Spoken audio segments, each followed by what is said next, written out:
of a naturally occurring system. So for future impacts, we're going to shift over to the east just a little bit, and we're going to go over to Mobile Bay. Okay. Now Mobile Bay is a very big open bay system that's typical of what you think of when you think of like Chesapeake Bay or Galveston Bay in Texas. And it's a very, very fast-growing population in the surrounding area. You've got the city of Mobile up here. You've got Spanish Fort, Daphne, Fairhope area over here. Okay, and in the last 50 years, it's been a very, very fast-growing population. And the population seems to be growing almost in the direction of moving southwardly along the edge of the bay.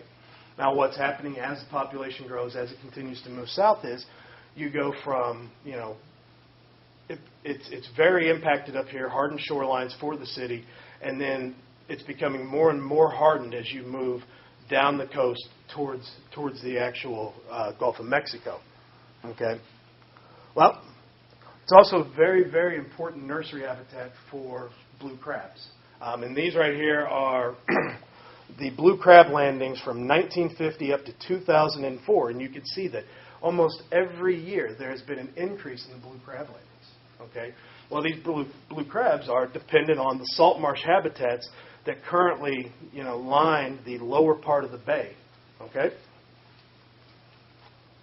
Well, as we harden those surfaces, the projections now are starting to show, well, first off, if we leave it alone, if there's no change, if we go with the status quo, we don't harden any more surfaces, we don't lose any more salt marsh habitat, we won't have a change in blue crab landings between now and 2050. Okay? If we have a conversion of 20% of the salt marsh habitat to another habitat type, say open water, or just muddy substrate bottom, we can expect a very severe decline in blue crab landings by 2050, and we'd have a very low probability of actually rebuilding the stock back up to this number. Okay. However, if we could convert only 10% of the available salt marsh habitat to a hardened shoreline, we see an even more severe decline in blue crab landings.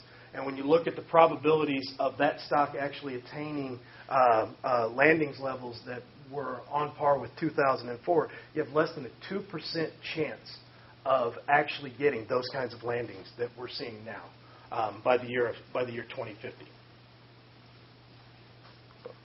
So, what I hope I've kind of done here is shown that use past and present examples, past, present, and even future examples of the important linkages between habitat and declining fisheries resources, particularly here in the northern Gulf of Mexico.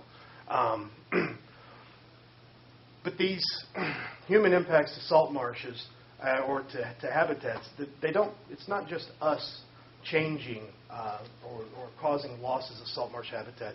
It also coincides with other long-term events such as subsidence, which we see commonly in Louisiana, as well as sea level rise, hurricanes, and then unforeseen events such as the oil spill, things that we can't possibly predict.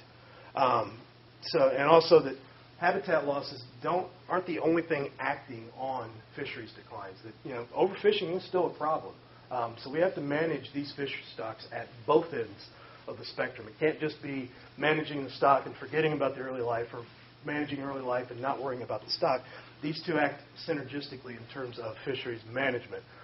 But the good news is that we can learn from our mistakes. Much like Tampa Bay, we have to start to think about what further development means to our fisheries resources. This is, if you were in the last lecture, towards the end, there was a lot of discussion about the value of commercial and recreational fisheries to the state of Mississippi and the northern Gulf of Mexico as a whole. And this is a multi-billion-dollar industry. So we have to start to think about, can we set a limit to the amount of development that goes on in a coastal ecosystem, such as Mississippi Sound, Pascagoula River, Mobile Bay. From what we're starting to see, it looks like it's almost like a bell curve kind of, in that I won't even get into bell curve. It looks like if we get past 50% of the shoreline being hardened, we're going to start seeing declines in our fisheries resources. So, with that, I will say thanks and open it up for any questions. And if we have more time, I have a couple other slides I can fit in.